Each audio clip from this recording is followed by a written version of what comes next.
Hello.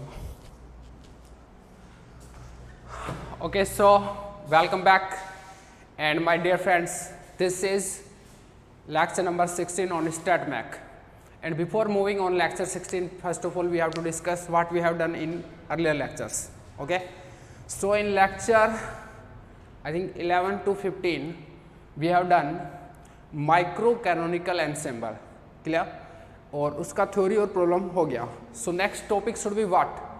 Canonical ensemble. So now the topic or your new chapter is canonical ensemble, and it's very very important for CSIR NET JRF physical science. यहाँ से एक question आएगा ही आएगा. Clear है? अच्छे सीखना है सब कुछ, ठीक है, और बहुत बेहतरीन तरीके से करेंगे. चलो स्टार्ट करते हैं. First of all we will list out कि what are the topics that we have to cover here. Fine. So write down chapter name: canonical ensemble. Canonical ensemble. Fine. सबसे फर्स्ट जो टॉपिक डिस्कस होगा that is introduction. Introduction कि क्या macro state होती है, वो सब. इंट्रोडक्शन क्या लीडिंग थर्मोडायनेमिकल वेरिएबल है, और वोल्स कैसे सिस्टम किसके कांटेक्ट में रखे हुए हैं, एवरीथिंग. और फिर है प्रोबेबिलिटी ऑफ ER. ये है probability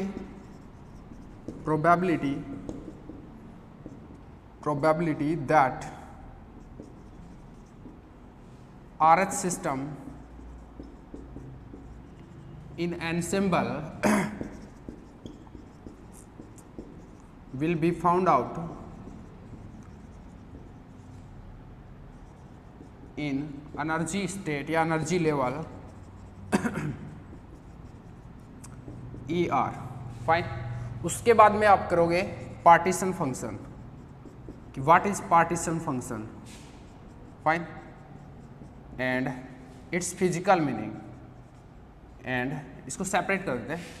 partition function and then its physical meaning, या फिर physical meaning of partition function. Physical meaning of partition function.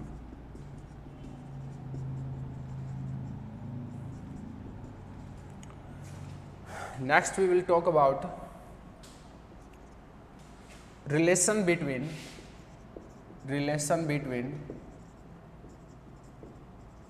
Partition function and internal energy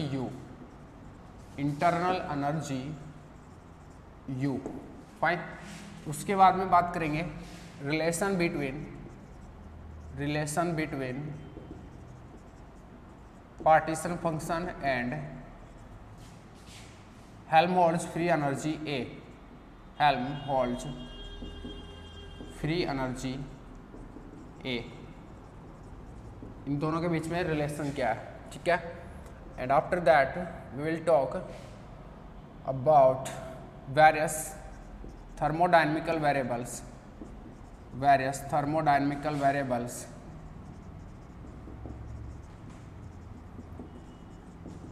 in canonical ensemble.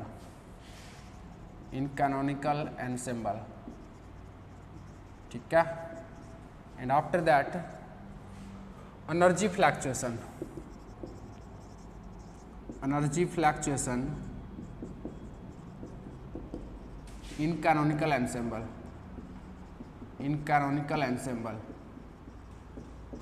Fine. And after that relative energy fluctuation. फटाफट लिखते जाओ इनको, है ना. relative energy fluctuation in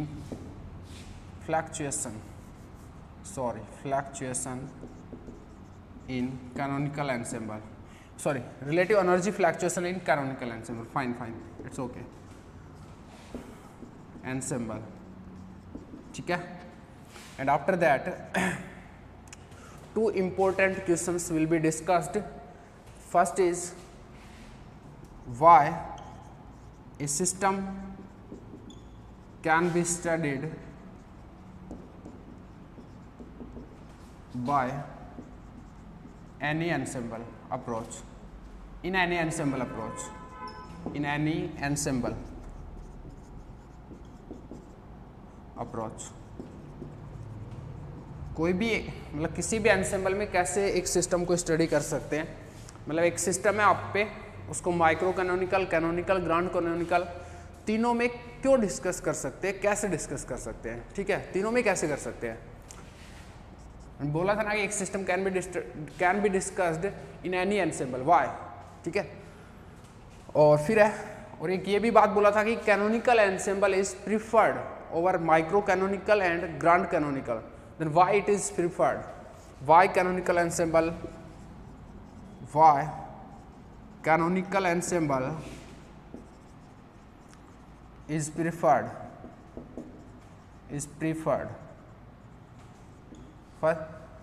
next है ये हो गया एक जनरल डिस्कशन, ठीक है, कैनोनिकल एनसेम्बल पे। और अब आते हैं मेन चीज पे, how to write partition function, how to write partition function. फिर यहां पर क्या किया था, इसका मतलब यहाँ पर जस्ट एक डेफिनेशन देखा था कि पार्टीशन फंक्शन एक्चुअल में क्या है, ठीक है। यहाँ पर अब मेन काम है वो यहाँ होगा, how to write partition function. Next, अगर पार्टीशन फंक्शन हो गया तो वर्किंग प्रोसीजर क्या होगा, working procedure in canonical ensemble,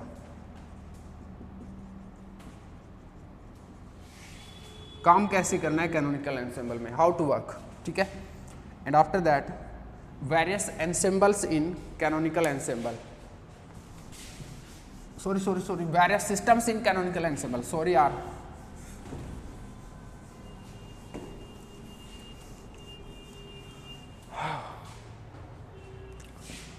next topic है वेरियस सिस्टम्स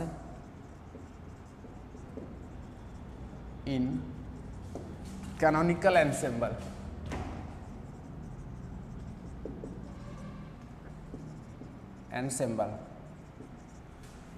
क्या क्या सिस्टम डिस्कस करेंगे यहाँ पे। First we will discuss classical ideal gas, classical ideal gas, ठीक है। And after that we will discuss level system, level system, it can be 2 level, 3 level, 4 level, कुछ भी हो सकता है, ठीक है, level system. And after that harmonic oscillator, harmonic oscillators,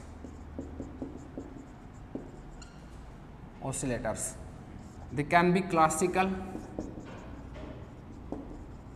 and they can be quantum mechanical, quantum mechanical,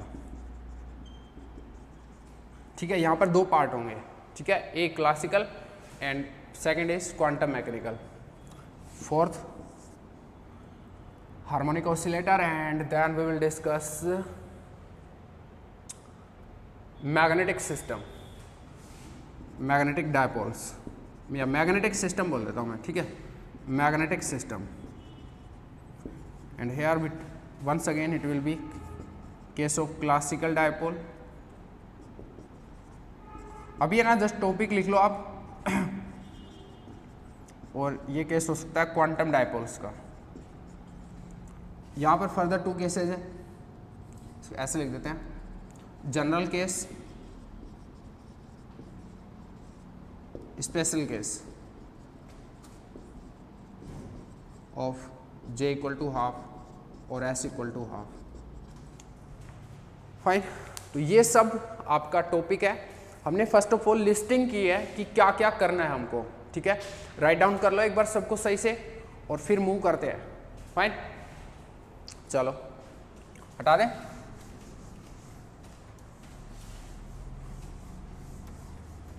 अब आते हैं चीजों पे।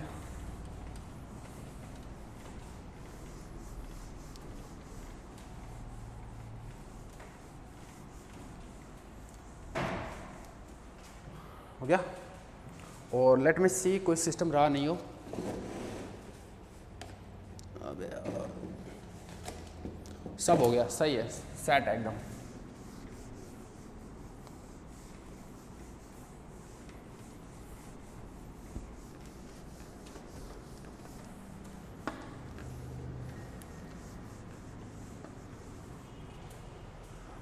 तो अब शुरू करते हैं। चैप्टर इज कैनोनिकल एंसेम्बल, ठीक है, canonical ensemble.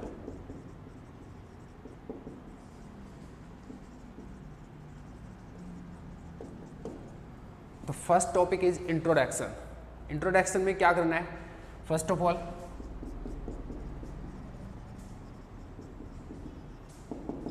What is an ensemble, what is an ensemble, ठीक है।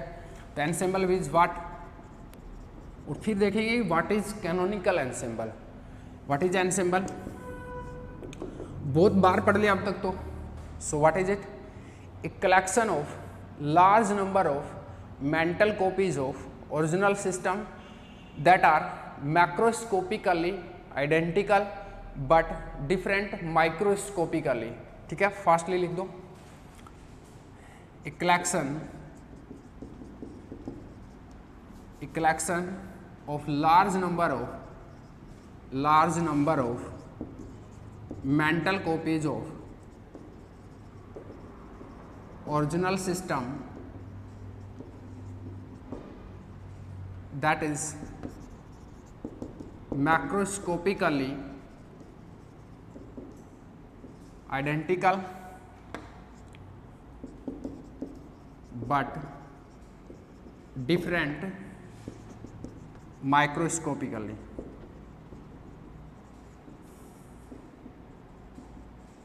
ठीक है। एक पूरा ग्रुप है, large number of mental copies of original system that is macroscopically identical. मतलब कैसा? एक अच्छा ग्रुप और बनाते हैं सिस्टम। अगर ये मान लो ओरिजिनल सिस्टम है तो ऐसे ही बहुत सारे इसी की मेंटल कॉपी, मतलब फोटो कॉपी एक टाइप से, ठीक है। तो इस टाइप से बनाएंगे।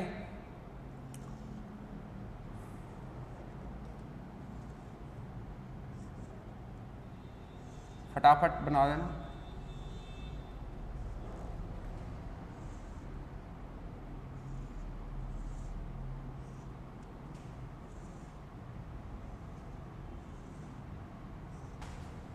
इस टाइप से कलेक्शन है, डॉट डॉट बना दिया। All are that are macroscopically identical, मतलब मैक्रो स्टेट सबका सेम है, ठीक है। और मैक्रो स्टेट क्या डिफाइन करते हैं यहां पर? ओवरव्यू पहले दिया हुआ है। तो NVT is macro state in canonical ensemble, fine. और माइक्रोस्कोपिकली डिफरेंट है, are different but different microscopically. तो ये जो नंबर है वो कितना होता है? Equal to number of microstates. तो हर सिस्टम एक डिफरेंट माइक्रोस्टेट को इंडिकेट करता है। ये माइक्रोस्टेट अलग है, ये माइक्रोस्टेट, ये माइक्रोस्टेट, ये माइक्रोस्टेट। सेम सिस्टम है but internal arrangement is different, ठीक है। मेंटल कॉपीज है बाहर से देखोगे तो, ठीक है, और अंदर थोड़ा मामला अलग है, ठीक है। ये इसका मतलब है। अच्छा, अब बात करते हैं कि सिस्टम का वॉल्स कैसे है। सिस्टम वॉल्स देखो, n कांस्टेंट है, मैं फास्टली कर रहा हूं क्योंकि पहले से डिस्कस्ड है। n कांस्टेंट है, it means what? It means that walls are what? अगर एक सिस्टम का अंदर नंबर ऑफ पार्टिकल कांस्टेंट होता है, नंबर ऑफ पार्टिकल अगर कांस्टेंट है, इसका मतलब पार्टिकल बाहर नहीं जा रहे ना ही अंदर आ रहे। It means what? ये जो वॉल्स हैं वो कैसी हैं? इम्परमेबल, इम्परमेबल और इम्पेनिट्रेबल, पेनिट्रेबल, फाइन। नेक्स्ट है वॉल्यूम कांस्टेंट है, वॉल्यूम कांस्टेंट है, यही कर देते हैं। वी कांस्टेंट है। वॉल्यूम कांस्टेंट होना एक सिस्टम का इट मीन्स व्हाट? अगर आप बाहर से कुछ प्रेशर डालोगे तो ये पिचकेगा नहीं, डिफॉर्म नहीं होगा। It means what?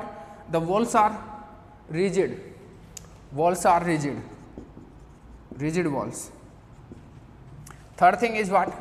T is constant here, and T is constant, it means what? Temperature constant है सिस्टम का। टेम्परेचर कैसे मेंटेन होता है? T हमेशा कांस्टेंट कैसे रह सकता है एक सिस्टम का? इसका मतलब आपका सिस्टम कहाँ पे रखा हुआ है? एक हीट रिजर्वेयर के ऊपर रखा हुआ है जिसका हीट कैपेसिटी इनफाइनाइट है।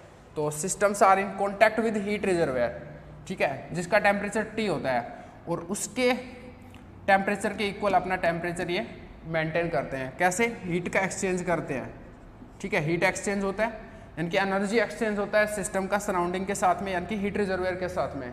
फाइन, अगर हीट एक्सचेंज हो रहा है तो वॉल्स कैसे होंगे? Obviously diathermic walls, diathermic walls, diathermic walls, thermic walls, और we can say thermally conducting walls और थर्मली कंडक्टिंग वॉल्स। सही, ये तो है आपके सिस्टम के walls.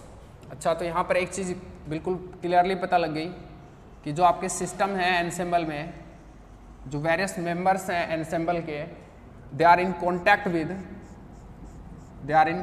With a heat reservoir at temperature T of infinite heat capacity, heat reservoir of infinite heat capacity,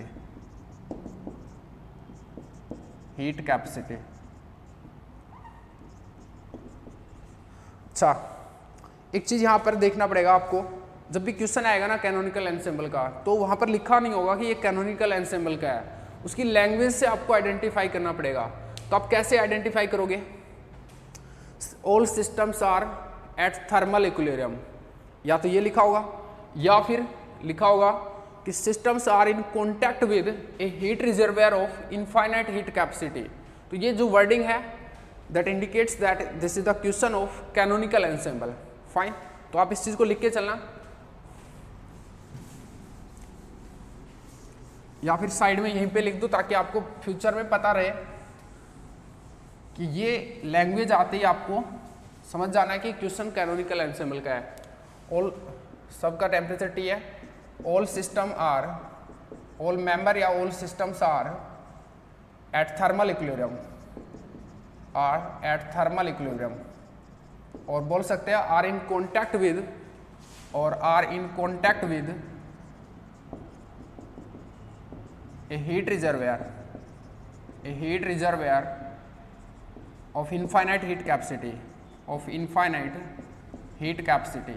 fine, ये आपका लैंग्वेज होगी वहाँ पर क्वेश्चन में। ये आइडेंटिफाई करने का तरीका है कि ये क्वेश्चन कैनोनिकल एनसेम्बल का है, क्योंकि आपको सबसे पहले यही पहचानना जरूरी है कि which approach should I have to apply here. ठीक है, तो ये दो वर्डिंग वहाँ पर मिलेंगी, आपको नोटिस कराऊंगा हर क्वेश्चन में। फाइन, और अब ये भी कि यहाँ पर ये एनर्जी एक्सचेंज कर रहे हैं यहाँ पे, तो ये एरो बनाने पड़ेंगे आपको, और ये एरो किसको इंडिकेट करता है? हीट एक्सचेंज और एनर्जी एक्सचेंज, हीट एक्सचेंज और energy exchange with what? With the reservoir. ठीक है, अच्छा, सिस्टम कैसे? अगर सिस्टम को आपने डिस्क्राइब किया, सिस्टम की वॉल को डिस्क्राइब किया, तो सिस्टम का टाइप कैसा है? अगर मैं नेक्स्ट पॉइंट पे मूव करूं कि what is system type, system type क्या है? Since system is exchanging heat with the reservoir and number of particle is constant, the system is what? Closed system, closed system।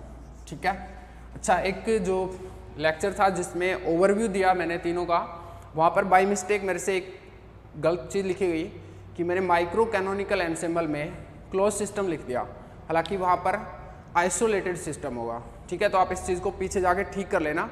Micro canonical ensemble में isolated system होते हैं, तो please एक बार ठीक कर लेना अगर आपने अभी तक ना किया हो तो। यहाँ पर क्लोज सिस्टम है। देखो, सिस्टम कितने टाइप के होते हैं? 3 टाइप के होते हैं। एक तो होता है आइसोलेटेड, एक होता है क्लोज्ड, और एक होता है आपका ओपन सिस्टम। ठीक है, ओपन सिस्टम में नंबर ऑफ पार्टिकल भी एक्सचेंज होते हैं और हीट का भी एक्सचेंज होता है। ठीक है, क्लोज सिस्टम में नंबर ऑफ पार्टिकल का एक्सचेंज नहीं होता, हीट का एक्सचेंज होता है। और जो आइसोलेटेड सिस्टम है उसमें ना तो नंबर ऑफ पार्टिकल ना ही हीट, दोनों ही एक्सचेंज नहीं होते। इस टाइप से आपको बिल्कुल क्लियर है कि यहाँ पर नंबर ऑफ पार्टिकल्स तो कांस्टेंट है, you can see here T is constant, मतलब system is at thermal equilibrium with the heat reservoir, so heat will be exchanging, so it will exchange heat, and that's why this is a close system. ठीक है, तो यहाँ पर जितने भी system है वो क्लोज सिस्टम है। ठीक, नेक्स्ट बात करते हैं which one is leading thermodynamical variable air, और उससे पहले density of phase point is what? ठीक है, next topic is density of phase point. Density of phase point is what. ये सब इंट्रोडक्शन है, ठीक है. डेंसिटी ऑफ फेज पॉइंट जो कि आपने ऑलरेडी किया हुआ है, बट मेरे को रिपीट इसलिए करना चाहिए क्योंकि मैं यहाँ पर स्पेशली ट्रीट कर रहा हूँ. फाइन. तो density of phase point is what. Rho QP से डिनोट करते हैं, and rho QP is proportional to e का power minus beta H, and this will be function of QP. ठीक है, यहाँ पर ये आपका डेंसिटी ऑफ फेज पॉइंट होगा. Next thing is what is leading thermodynamical variable here. तो इसको मैं रफ करता हूँ.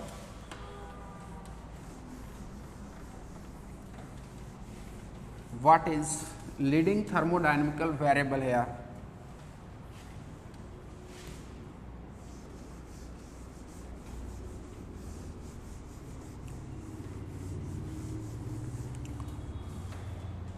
इसको हटा देते हैं क्योंकि अभी आपको पता लग गया है सब. What is leading thermodynamical variable है यार. इसको एक बार लिखना पड़ेगा यार, मिटाना नहीं चाहिए. ठीक है, इनफाइनाइट हीट कैपेसिटी.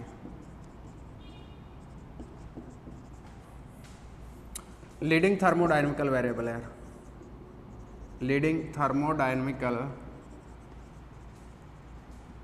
वेरिएबल बताओ क्या है.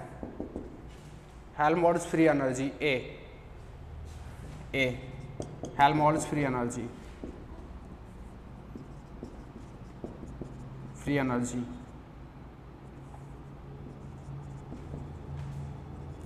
कैसे दिया जाता है.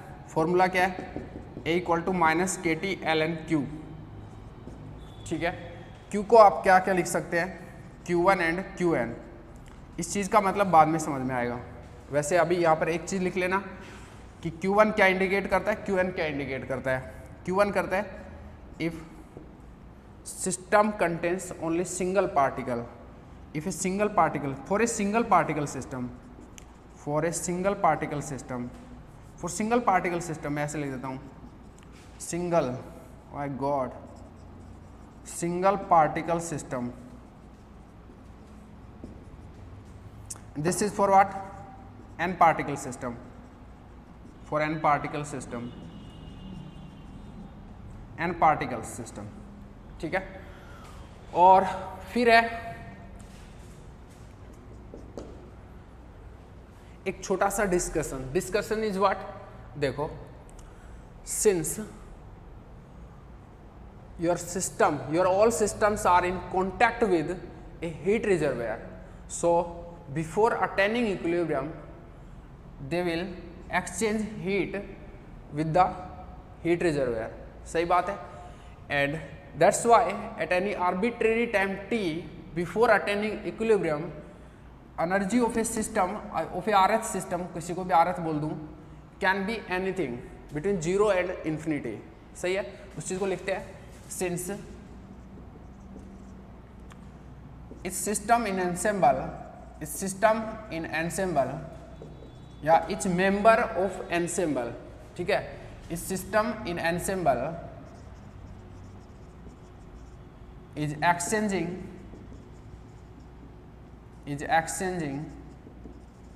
heat with the reservoir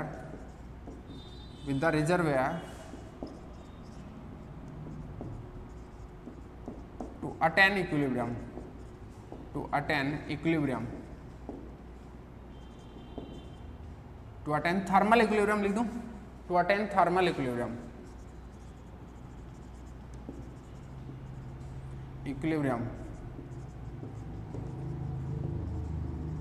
So before attaining equilibrium, system exchanging heat with the reservoir to attain thermal equilibrium. So before achieving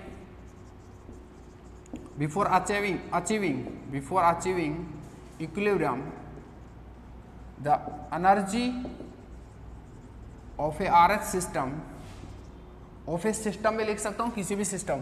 ठीक है, तो एक पर्टिकुलर नाम लेता हूँ RH system. Of RH system can be anything between 0 and infinity. कुछ भी हो सकता है ना वहाँ पर, जो आर एस सिस्टम का एनर्जी है वो ई आर हो सकता है, कुछ भी हो सकता है 0 और इन्फिनिटी के बीच में, ठीक है। अब नेक्स्ट क्वेश्चन आता है, मतलब ये है, इसको आप ऐसे बोल सकते हो और ऐसे बोल सकते हो, और are S system can be found out, और आर एस सिस्टम या फिर ए सिस्टम, कुछ भी लिख दो आप, are S system can be found out in energy level E are that can be anything between 0 and infinity, ठीक है, या बस जस्ट ऐसे ही R S system can be found out in energy level E R, क्योंकि यार energy exchange कर रहा है, हीट एक्सचेंज कर रहा है, तो इसका कुछ भी हीट हो सकता है ना किसी भी टाइम, किसी भी एक एनर्जी लेवल ई आर होगा वहाँ पर कोई, उसमें ये आर एस सिस्टम हो सकता है, नहीं हो सकता, बिल्कुल हो सकता है। नेक्स्ट क्वेश्चन अराइज कि what is the probability that this are S system will be in energy level E R, ठीक है। नेक्स्ट क्वेश्चन या next topic is what is the probability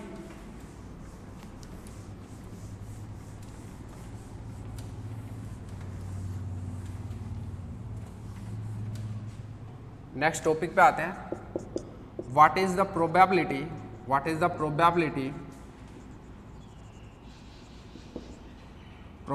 that are S system will be found out in energy level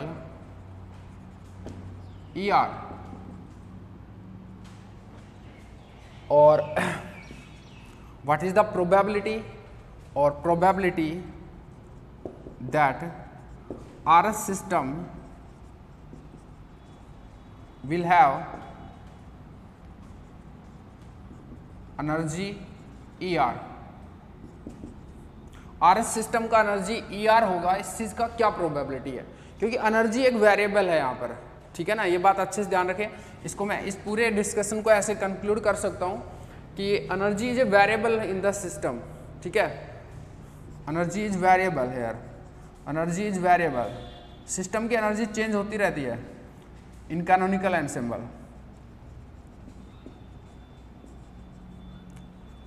मतलब system किसी भी energy level में हो सकता है, थर्मल इक्विलिब्रियम को अटेन करने से पहले सिस्टम किसी भी एनर्जी लेवल में हो सकता है, उसकी एनर्जी वेरिएबल है, फाइन।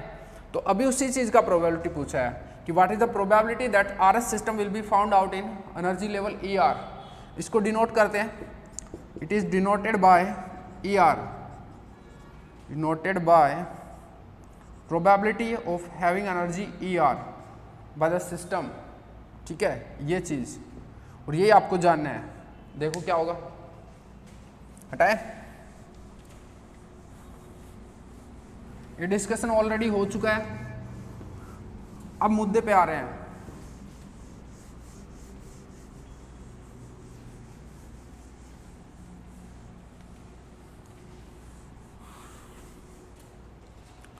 तो P of E R find out करना है।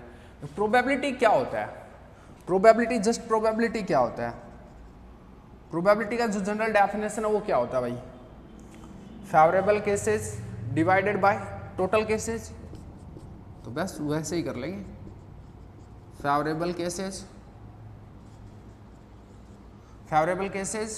फॉर द इवेंट, जो भी इवेंट हो रहा है वहां पर उसके फेवर में केसेस कितने हैं, और फिर टोटल नंबर ऑफ केसेस क्या है, टोटल नंबर ऑफ केसेस, ठीक है।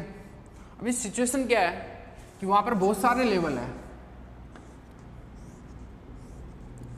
बहुत सारे एनर्जी लेवल है, ऐसे ही वहां पर कोई ई आर लेवल है, ठीक है।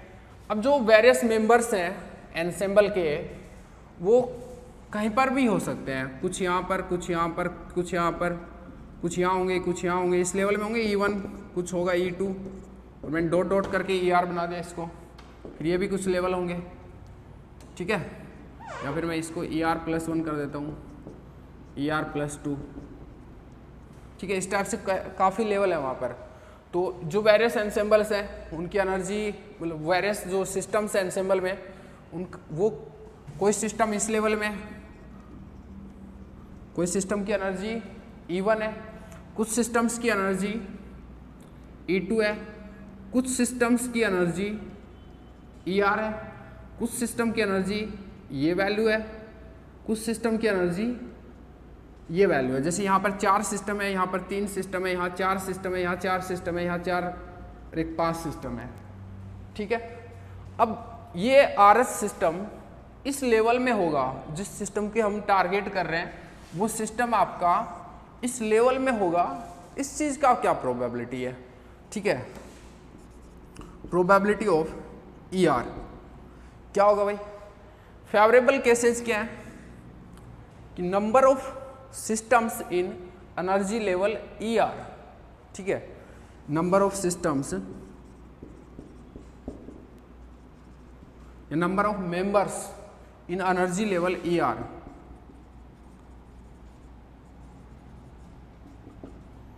Total number of systems in all energy levels and total number, total क्या हो जाएगा यहाँ पे? टोटल नंबर ऑफ सिस्टम्स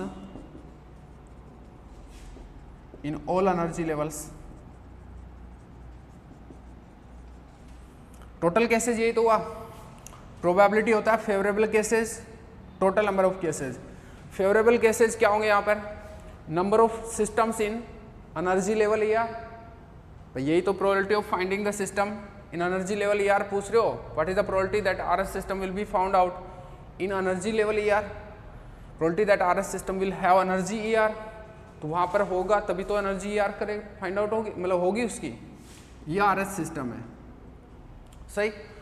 तो number of system in ER level and total number of system in all energy levels. ठीक है, अब बताओ क्या करोगे, ये चीज कैसे फाइंड आउट करोगे?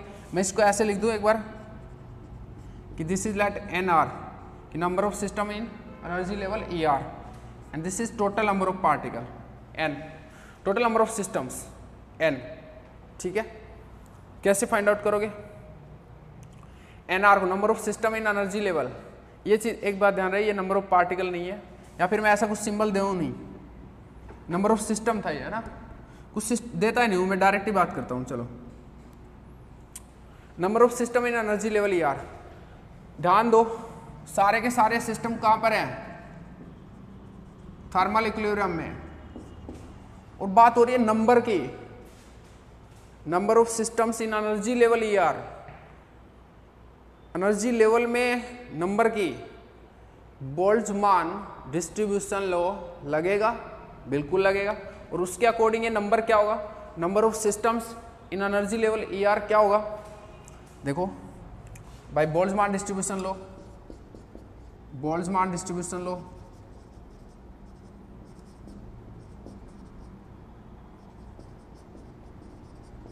क्या होता है? बोल्ट्जमान डिस्ट्रीब्यूशन लॉ कि एक एनर्जी लेवल EI में जिसका डिजनरेसी GI हो, उसमें एवरेज नंबर ऑफ पार्टिकल इस टाइप से दिया जाता है। ठीक है, तो अभी एनर्जी लेवल ER में अगर इसका डिजनरेसी GR हो, इसका G1 हो, इसका G2 हो, जिसका GR+1 हो, इसका GR+2 हो, तो अभी बताओ क्या सीन हो जाएगा? देखो इसको हटाता हूं और बात करते हैं फिर।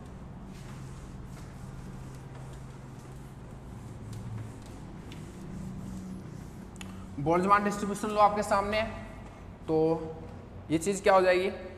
यहाँ पर हो जाएगा भाई, इसको हटा के मैं कुछ कांस्टेंट यूज कर लूँगा, A ER, ये हो गया number of systems in energy level ER। Total number क्या हो जाएगा? समेशन, इन सबको जोड़ दो, ये हो जाएगा A GR e का power minus beta ER, R पे इंटीग्रेशन, सॉरी समेशन, सही है। तो this is probability of having value ER by the RS system, कि RS system energy level ER में होगा, उसकी प्रोबेबिलिटी ये है। आप A को काट सकते हो ऊपर नीचे, क्योंकि समेशन है वो R के ऊपर है, A कट जाएगा तो क्या आएगा? GR e का power minus beta ER over summation GR e का power minus beta ER. This is probability that system will be found out in energy level ER. ARS system will be found out in energy level ER. Fine. चलो अब आगे बढ़ते हैं. What is partition function? हटा दूं? समझ में नहीं आया तो बताना. बिल्कुल बोल्ट्जमान डिस्ट्रीब्यूशन लगाया है. देखो जब भी कभी थर्मल इक्विलिब्रियम हो और एक एनर्जी लेवल में नंबर ऑफ सिस्टम्स या नंबर ऑफ पार्टिकल्स की बात हो तो यही तो लगेगा. ठीक है नहीं? एनर्जी लेवल ER में पूछा था, यही तो होगा. A into G R E का power minus beta ER. Total सबका जोड़ दो, सब में कैसे है, ये हो गया. अब नेक्स्ट टॉपिक आपका पार्टीशन फंक्शन. Partition function. अभी पार्टीशन फंक्शन पे जस्ट एक इंट्रोडक्टरी बात होगी. पार्टीशन फंक्शन पे बहुत फ्यूचर में बहुत ज़्यादा मामला होगा. ठीक है, तो अभी मैं इसका partition function and its physical meaning दोनों एक साथ कर देता हूँ. And its physical meaning calculate कैसे करते हो बाद में सिखाएंगे. अभी बता रहे हैं एक बार जस्ट इंट्रोडक्शन की क्या होता है. देखो ये जो चीज़ है, ये प्रोबेबिलिटी, इसमें जो चीज़ है नीचे, ये है आपका partition function. Sense probability of having energy ER by a system is what? GR e का power minus beta ER divided by summation GR e का power minus beta ER. This thing is partition function. ये आपका partition function है. ठीक है, तो partition function को कैसे लिखूं? समेशन R GR e का power minus beta ER. This is partition function. अभी के लिए एक बार के लिए मान के चलो. ठीक है, हालांकि ये क्वांटम के केस में होता है, क्लासिकल के केस में अलग वे में डिफाइन करते हैं. वो सब चीज़ें बाद में बात होगी कि हाउ टू फाइंड जो पार्टीशन फंक्शन है उस टॉपिक में. ठीक है, अभी this thing the denominator of P of ER is partition function. अब बात आती है बताता क्या है. देखो क्या बताता है ये.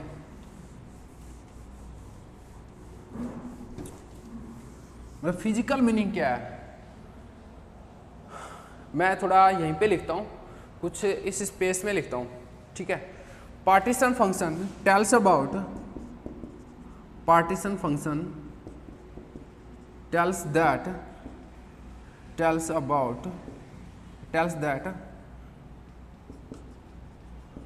how the various systems, how the various members, how the various systems or members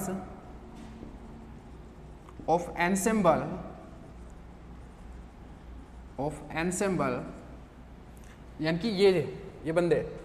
ठीक है, various members of ensemble, how the various members of ensemble are distributed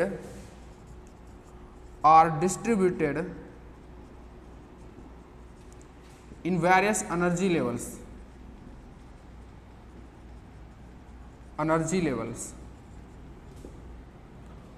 How these systems are distributed in various energy levels. देखो अब क्या है. देखो partition function था क्या, ये चीज. अब इस पे गौर फरमाना एक बार अच्छे से. ठीक है, क्या है ये. आपने प्रोबेबिलिटी फाइंड आउट किया था, उसके नीचे लिखा था ये. ठीक है, ये क्या इंडिकेट कर रहा था कि जो टोटल नंबर ऑफ सिस्टम्स हैं वो कौन मतलब किस लेवल में है, उस पूरी डिटेल देता है कि नहीं देता. देखो इसको एक बार लिखते हैं, इस चीज़ को लिखते हैं. ये जो पर्टिकुलर डायग्राम है ये बनाना है यहाँ पर. ठीक है, और फिर एक बार इसको लिखते हैं, एक बार समझते हैं कि क्या चीज़ है ये. देखो कैसे लिखूँगा मैं पार्टीशन फंक्शन को इस पर्टिकुलर केस में जो यहाँ पर शो अप है. भाई energy level E1, degeneracy G1, तो इस पर्टिकुलर के लिए क्या हो जाएगा, समेशन को हटा रहा हूँ मैं. ठीक है, तो ये हो जाएगा G1 e का power minus beta E1 plus इसके लिए क्या हो जाएगा G2 e का power minus beta E2 plus GR e का पावर माइनस बीटा ER इसके लिए प्लस एंड सो ऑन. ठीक है, इस टाइप से आगे भी बातें होती रहेंगी. ये चीज़ क्या इंडिकेट करती है, ये करती है कि जो E1 लेवल है उसमें कितने नंबर ऑफ पार्टिकल्स हैं. सही है। ये क्या चीज़ इंडिकेट करती है? E2 लेवल में कितने नंबर ऑफ सिस्टम्स या पार्टिकल या मेंबर्स, अभी पार्टिकल ना बोल के हम सिस्टम बोलेंगे, ठीक है, कि E2 लेवल में कितने सिस्टम है एनसेम्बल के। सही है। ये जो नेक्स्ट चीज़ है वो क्या इंडिकेट करती है कि ER लेवल में कितने सिस्टम है एनसेम्बल के। सही है। तो क्या इंडिकेट कर रहा है ये कि हाउ, ये जो डायग्राम को ही तो ये डिस्क्राइब कर रही है, ये जो चीज़ है वो इस डायग्राम को डिस्क्राइब कर रहा है कि नहीं कर रहा? बिल्कुल कर रहा है, क्योंकि जो आगे की चीज़ें हैं वो इस चीज़ को इंडिकेट करेंगी कि ER+1 लेवल में कितने एनसेम्बल मतलब सिस्टम है। नेक्स्ट चीज़ है वो करेगी कि ER+2 लेवल में कितने सिस्टम है। तो इस डायग्राम को ही ये चीज़ एक्सप्लेन करती है। और ये डायग्राम क्या है कि how the various systems of ensemble are distributed in energy levels. हाँ या ना? अब पढ़ो इसको। Partition function tells that how the various systems और मेंबर्स ऑफ एनसेम्बल, मतलब दिस, ठीक है, are distributed in various energy levels. बिल्कुल, हाउ डिस्ट्रीब्यूटेड और पार्टीशन भी बोल सकते हो। हाउ पार्टीशन, कितने, किस लेवल में कितने सिस्टम है, किस लेवल में कितने सिस्टम है। यहाँ पे डिस्ट्रीब्यूटेड के ब्रैकेट में पार्टीशन भी लगा सकते हो आप, आर पार्टीशनड और डिस्ट्रीब्यूटेड, किस फॉर्मेट में वो डिस्ट्रीब्यूटेड है वहां पर। बिल्कुल फाइन है भाई, एकदम परफेक्टली समझ में आया कि what is partition function. Partition function tells about this picture, इस पिक्चर को ही डिस्क्राइब करता है। और ये पिक्चर क्या है? Partition function tells about that how the various systems of ensemble, these things are distributed in various energy levels. इस picture को डिफाइन करता है। इस पिक्चर को दोबारा बनाना है यहाँ पर, ठीक है। तो बिल्कुल क्लियर हो गया। Partition function tells that how the various system or members of ensemble are distributed in various energy levels. Fine, move करें नेक्स्ट। चलो, अभी आप तक क्या किया आपने? Probability that system RS system will be found out in energy level ER, ठीक है, जिसका डिजनरेसी GR है, ठीक है, ये होता है। उसके बाद में पार्टीशन फंक्शन होता क्या है? This denominator is partition function and what it indicates this distribution कि how the various systems are distributed in various energy levels, ठीक है। नेक्स्ट बात करते हैं। अभी सिर्फ इतना ही लिख लो, फाइंड आउट करना कैसे फाइंड आउट होता है उसको बाद में लिख पाएंगे, ठीक है। नेक्स्ट टॉपिक आपका रिलेशन बिटवीन, या फिर नेक्स्ट टॉपिक है internal energy and partition function relation. और पार्टीशन फंक्शन को Q से डिनोट करते हैं, ठीक है। ये बात लिख देना यहाँ पे बीच में।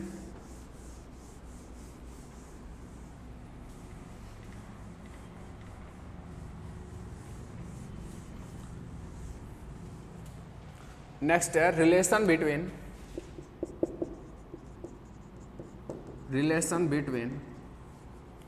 Partition function and internal energy U। Internal energy U partition function में क्या रिलेशन है? अच्छा, इंटरनल एनर्जी होती क्या है वो तो देखें एक बार। होगी क्या? बताओ भाई क्या होगी? U क्या होगा? देखो, ये एक सिस्टम है, ठीक है। ये आपका कुछ भी एनर्जी वैल्यू रख सकता है before attaining equilibrium. ER energy रखता है जो कि 0 टू इन्फिनिटी कुछ भी हो सकता है। ऐसा था ना, आपने पढ़ा ना ये कि 0 टू इन्फिनिटी कुछ भी हो सकता है। तो जो वेरियस वैल्यूज लेगा ये सिस्टम, जो वेरियस एनर्जी लेवल्स में हो सकता है, उनका सबका मीन, जो ये वैल्यू ले सकता है उन सबका जो मीन होगा वही तो इसका इंटरनल एनर्जी है। सिस्टम का इंटरनल एनर्जी व्हाट, जो वेरियस एनर्जी वैल्यूज ले सकता है सिस्टम, उसका मीन, तो ER का मीन, ठीक है। अब ER का मीन क्या होगा उसको फाइंड आउट करते हैं। ये बात बिल्कुल क्लियर हो गई क्या? Internal energy is what? Internal energy is mean of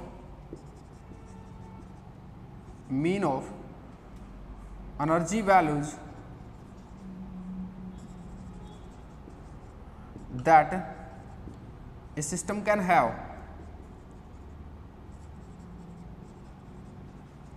जो भी वेरियस वैल्यूज लेगा उनका मीन। फाइन। अब ई आर को फाइंड आउट कैसे करें, यू को फाइंड आउट कैसे करें, ई आर का एक्सपेक्टेशन वैल्यू। भाई कुछ फॉर्मूला याद है किसी भी चीज़ का मीन निकालने का? अगर आपको याद हो तो एक यू वेरिएबल था, वो आपकी वैल्यूज ले सकता है u1, u2, u3, इस टाइप से बहुत सारी वैल्यूज ले सकता है un तक। तो आपने उसका मीन कैसे निकाला था? मीन निकाला था u बार, या इसको आप u ऐसे भी इंडिकेट कर सकते हो, और क्या निकाला था वो ui इंडिकेट कर सकते हो, ui, ur व्हाटएवर। ये था समेसन i, जो भी जिसका मीन निकालना है वो वेरिएबल, और probability of having value the ui। u एक वेरिएबल है जो u1, u2, u3, u4 इस टाइप से बहुत सारी वैल्यू दे सकता है। तो एक मीन क्या होगा इनका? मीन होगा कि जो वैल्यू ले सकता है और उसका लेने का प्रोबेबिलिटी, उसका प्रोडक्ट और ये सम। ठीक है, ये पहले से आपको पता है, तो इसको मैं बॉक्स अप कर देता हूँ, ये फॉर्मूला आपको पता है मीन का। तो यहाँ पर क्या हो जाएगा, u को कैसे लिख सकता हूँ, ई आर का मीन, और वो क्या हो जाएगा समेसन जितने भी वैल्यूज ले सकता है वो E R and probability of having that value, probability of having that value, और समेसन आर पर समेसन हो गया। आई आर ये सब कोई दिक्कत नहीं है, सही है। अच्छा ये क्या चीज़ है, ये तो आपको पता ही है कितना है, देखो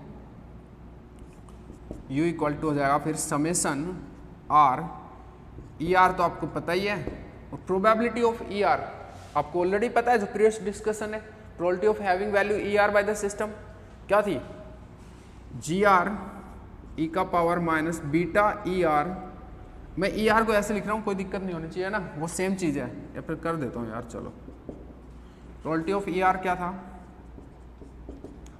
जी आर ई का power minus beta E R over summation G R E का power minus beta E R, यही था। इस चीज़ को यहाँ इंट्रोड्यूस करा दिया मैंने इसकी जगह, तो ये हो गया समेसन जी आर ई का power minus beta E R. ठीक है, क्या चीज़ हो गया ये, u equal to summation E R ji R E का power minus beta E R divide by summation G R E का power minus beta E R. ठीक है, ये चीज़ हो गया, इस दोनों समेसन आर पे है। अब ये चीज़ है आपका इंटरनल एनर्जी, इसको आप है ना और फॉर्मेट में लिख सकते हो। देखो कैसे लिख सकते हो,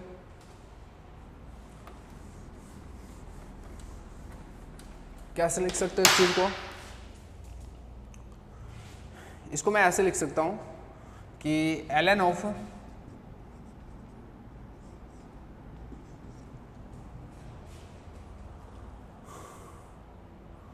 derivative of del over del beta ln of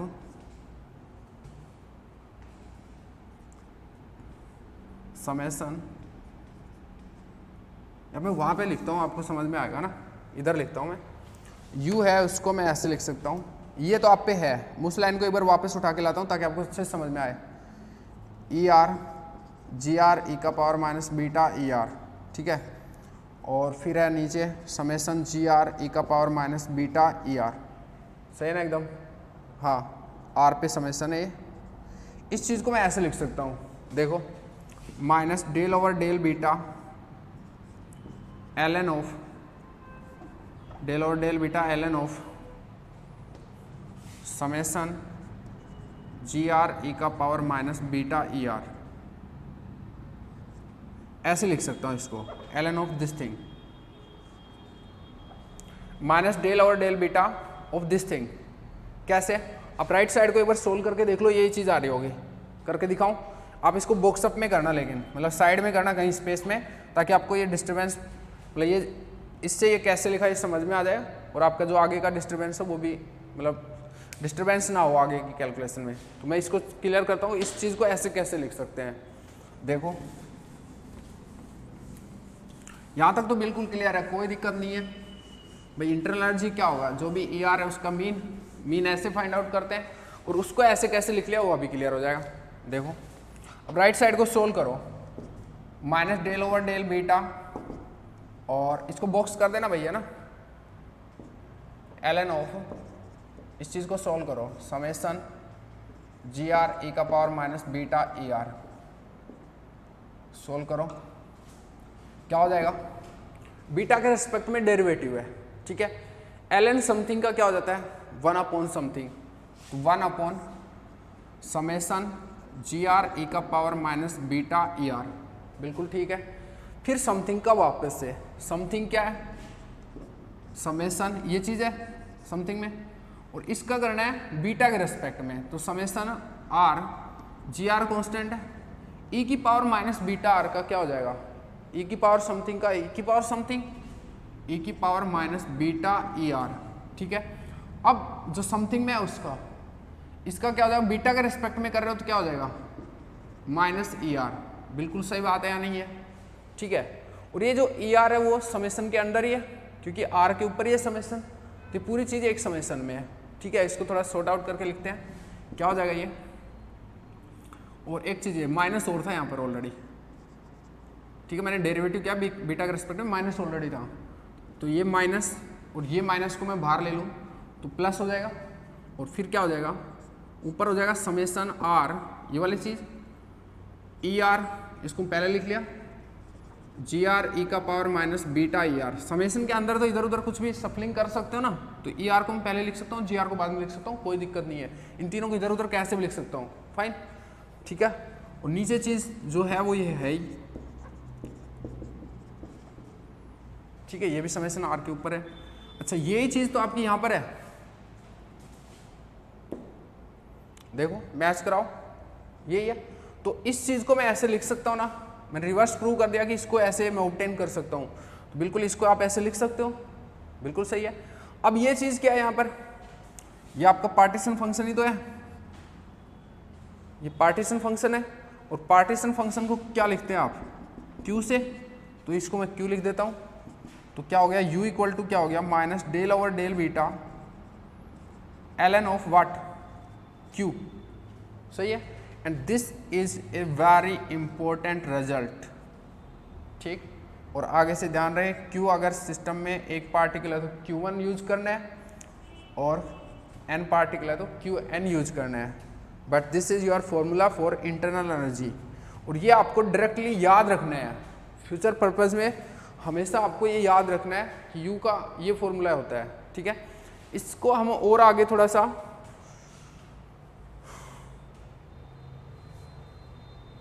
अच्छा इसको है ना, ये टोटल डेरिवेटिव भी ले सकते हो यहाँ पे, वैसे तो इसको टोटल डेरिवेटिव भी बोल सकते हो, कोई दिक्कत नहीं है, पार्शियल डेरिवेटिव ठीक है, ठीक है, कोई दिक्कत नहीं है। अच्छा एक चीज़ और आगे, इसी फॉर्मूले को मैं थोड़ा एक और वे में मॉडिफाई करता हूँ, इस चीज़ को हटा दूंगा, ये बॉक्स में लिखना था आपको, इसको मैं आगे एक फॉर्मूला और बना सकता हूँ, यहाँ पर देखना, बीटा क्या होता है, 1/kT, ठीक है, और डेल बीटा क्या होता है, डेल बीटा क्या होगा भाई, 1/k तो कांस्टेंट है, 1/t, 1/t का क्या हो जाएगा डेरिवेटिव, माइनस 1/t स्क्वायर, ठीक है, और फिर डेल टी, डेल बीटा को मैं ऐसे लिख सकता है, नहीं लिख सकता, ठीक है, क्या हुआ ये, डेल बीटा को मैं ऐसे लिख सकता हूँ, minus 1/kt square del T. अच्छा इस चीज़ को मैं इसकी जगह इंट्रोड्यूस करा दूँ तो मेरा फॉर्मूला क्या हो जाएगा, u इक्वल टू हो जाएगा माइनस ये डेल ओवर डेल बीटा, तो del over minus minus plus हो जाएगा, और ये हो जाएगा del T over k T square, ठीक है, और ये था इधर L N Q,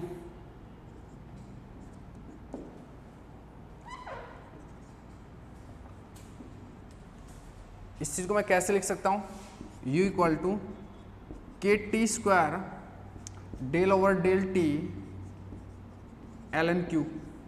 this is another formula for U internal energy. तो मेनली आपको ये दोनों फॉर्मूले और मेनली ये सबसे ज़्यादा इंपॉर्टेंट, ये बहुत इंपॉर्टेंट है। कभी भी कैनोनिकल एंसेम्बल में आपको इंटरनल एनर्जी फाइंड आउट करना हो तो आपको ये वाला फॉर्मूला यूज़ करना है। आप पे पार्टीशन फंक्शन हो इन केस तो उसका बस माइनस डेल और डेल बीटा कर देना, ठीक है। कभी वहाँ पे टेम्परेचर का फंक्शन हो ये, तब ये वाला फॉर्मूला यूज़ कर लेना, फाइन। चलो अभी मूव करते हैं नेक्स्ट टॉपिक पे। तो relation between partition function and internal energy is very clear, ठीक है। दिस इज रिलेशन, और आगे से इसको डायरेक्ट याद रखना है, मैंने प्रूफ करके बता दिया कि ऐसे ऐसे हो रही है चीज़ें, ठीक। Next topic